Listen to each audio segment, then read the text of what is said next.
So ఇప్పుడు ఈ విధంగా వచ్చిన తర్వాత నేను మరలా రావడం జరిగింది. వచ్చిన తర్వాత నేను అప్పుడు కోర్టులో కంటెంప్ట్ వేసా వీళ్ళ మీద.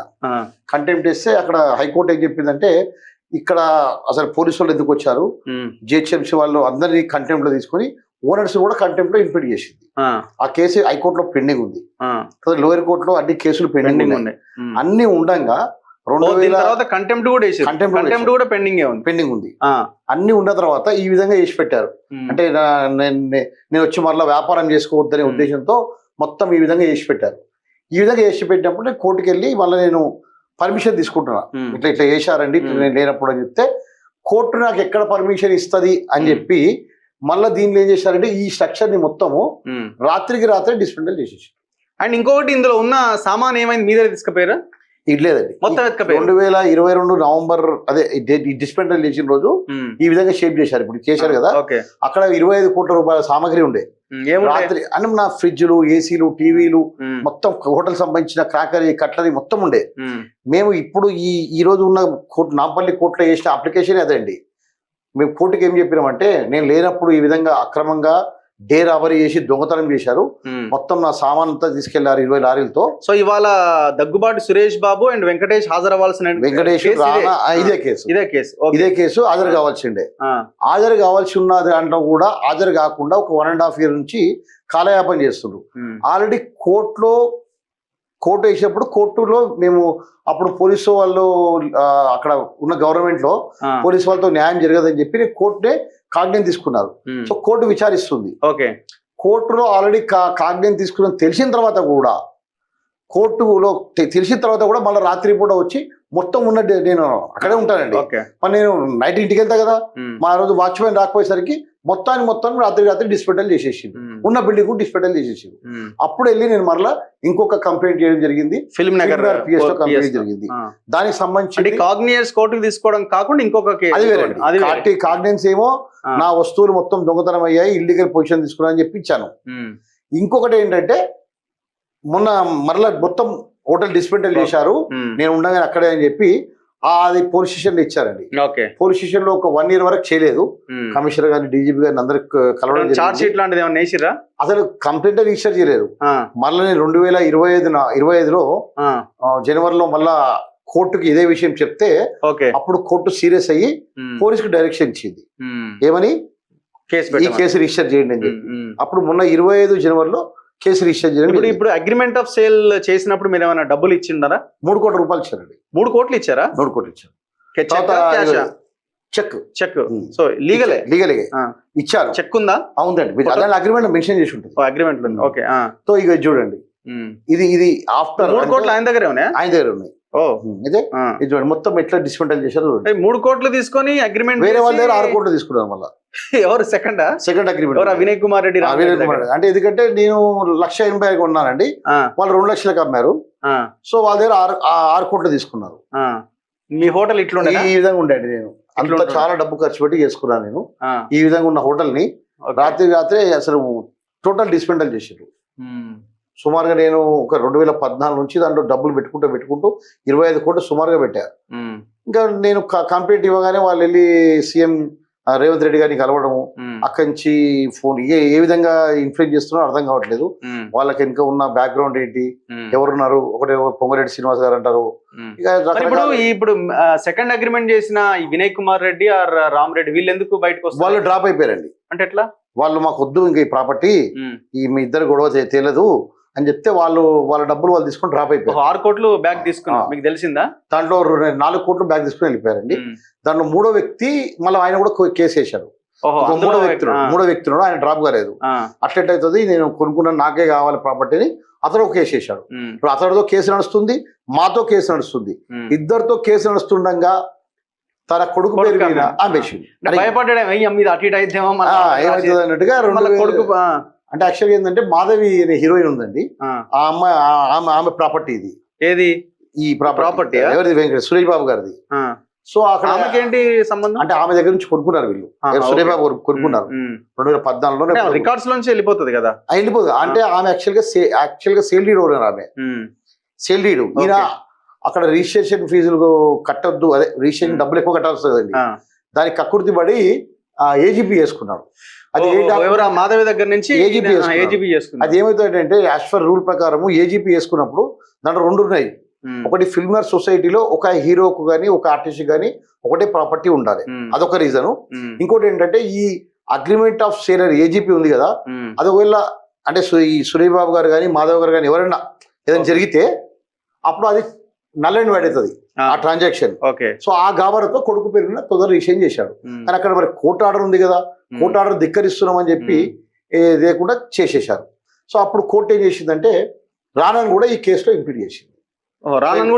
ఇంప్లీడ్ చేసింది. సో ఇవన్నీ సివిల్ కోర్టు సంబంధించింది. సివిల్ కోర్టులో రానా ఇంప్లీడ్ చేసింది. రానా కూడా దానికి తిరుగుతున్నాడు.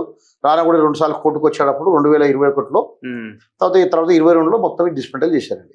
ఇంకా 23, 24లో ఏ విధంగా ఎట్లా హౌ టు అంటే కోర్టుకు రాకుండా ఎట్లా తప్పించుకోవాలి, సిస్టమ్స్ అన్నిటి ఎట్లా మేనేజ్ చేయాలి, ఏ విధంగా వాళ్ళ డబ్బు బలంతో వాళ్ళకున్న ఇన్ఫ్లుయెన్స్ తో ఏ విధంగా వాళ్ళని ఇది చేయాలనేది వాళ్ళ ఇది. ఇప్పుడు ఇదే కేసు కాదండి, ఇప్పుడు ఈడీకి పిలిస్తే కూడా రారు. ఈడీ పిలిచినా రానా రాలేడు. అంటే కోర్టులు, పోలీస్ స్టేషన్లు, న్యాయ వ్యవస్థకు వాళ్ళకి ఎటువంటి అంటే వాళ్ళ జడ్జి లీవ్ లో ఉన్నారంటే రాలేదేమో. వాళ్ళకి లీవ్ లో ఉన్నట్టుగా అంటే జడ్జి గారు వీళ్ళకి అడిగి లీవ్ పెడతారా? కాదు కదా. సో వాళ్ళకంటే కోర్టు అంటే ఒక రాకపోయింటే ఏమయ్యేది, ఎన్బిడబ్ల్యూ ఇష్యూ చేస్తారండి. అంతే, నాన్ బెయిలబుల్. అంటే వీళ్ళకి ఏముంటదండి అంటే చట్టంలో ఉన్న చిన్న లోస్ వాళ్ళకి తెలిసేమో నాన్ బెయిలబుల్ అంటే చేస్తే చేయని ఏముంది, మళ్ళీ పోయి మన రీకాల్ రీకాల్ వేసుకుంటే కాదు కదా. సరే ఎప్పుడైనా రావాల్సిందిగా కోర్టు తప్పదుగా. అంటే ఏదో విధంగా దీన్ని కాలయాపన చేయాలి, ఏదో విధంగా దీన్ని.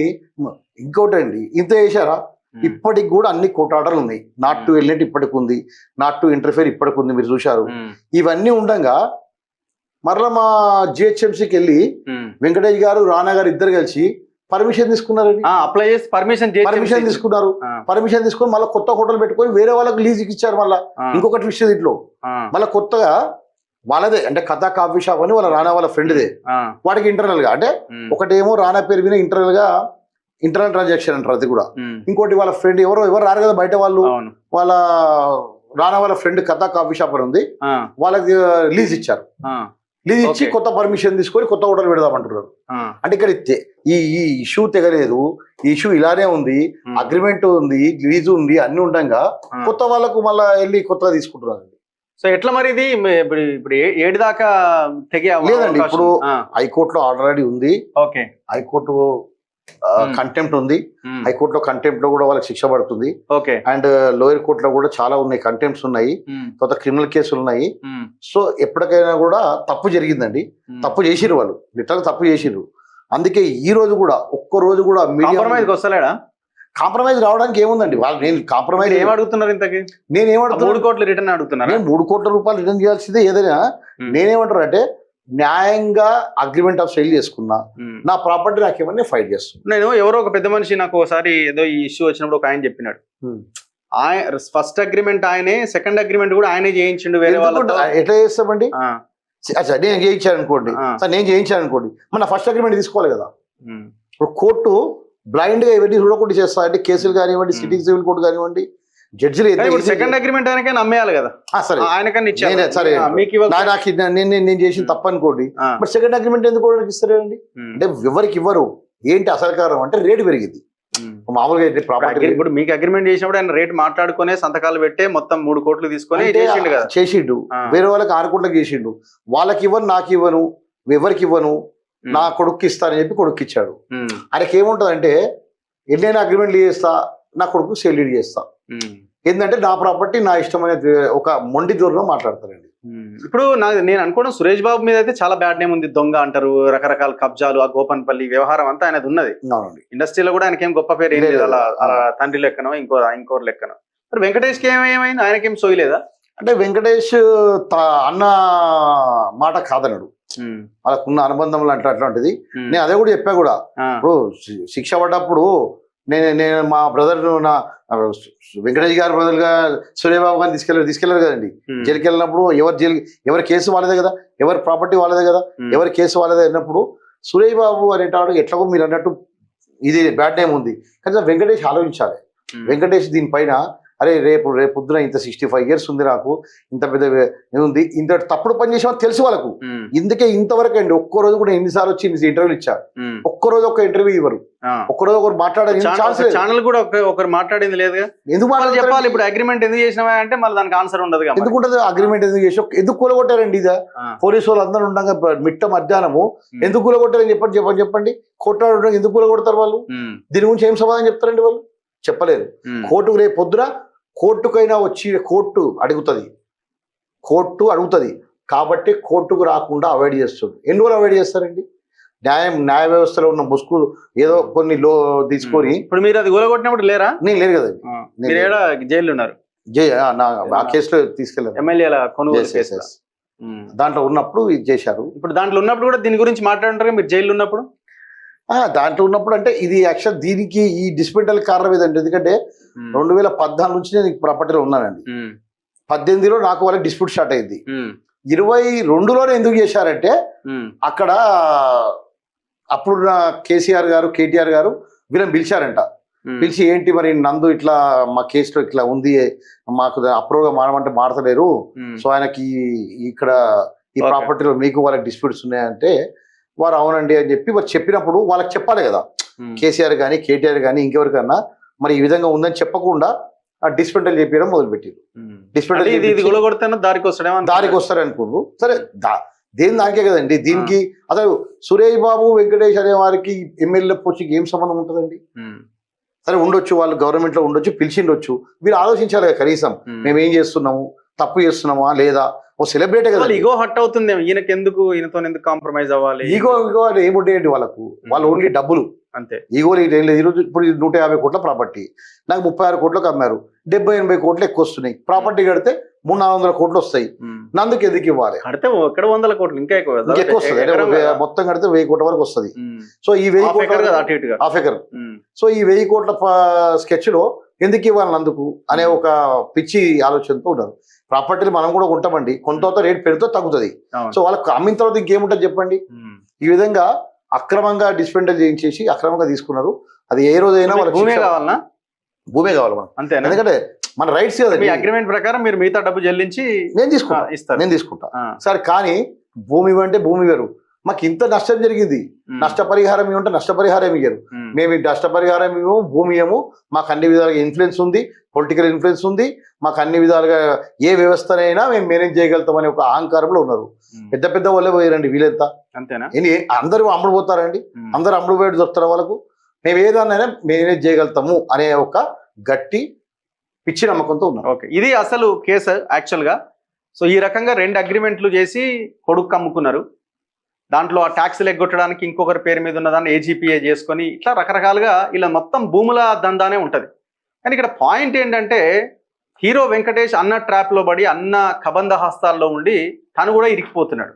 మరి ఇది గుర్తించి మీరు బయటకు వస్తే మీరేమన్నా బతకగలుగుతారో, లేకపోతే బతకడం మీన్స్ మీరేమైనా ఊపిరి పీల్చుకోగలుగుతారు ఈ కేసుల నుంచి, లేకపోతే ఖతమైపోతారు. దశాబ్దాలుగా హీరోయిజం లేకపోతే ఇండస్ట్రీలో ఉన్న మీరు కోట్ల రూపాయలు సంపాదించి ఈ భూమి కోసం మీరు మందిని మోసం చేసుడేంది?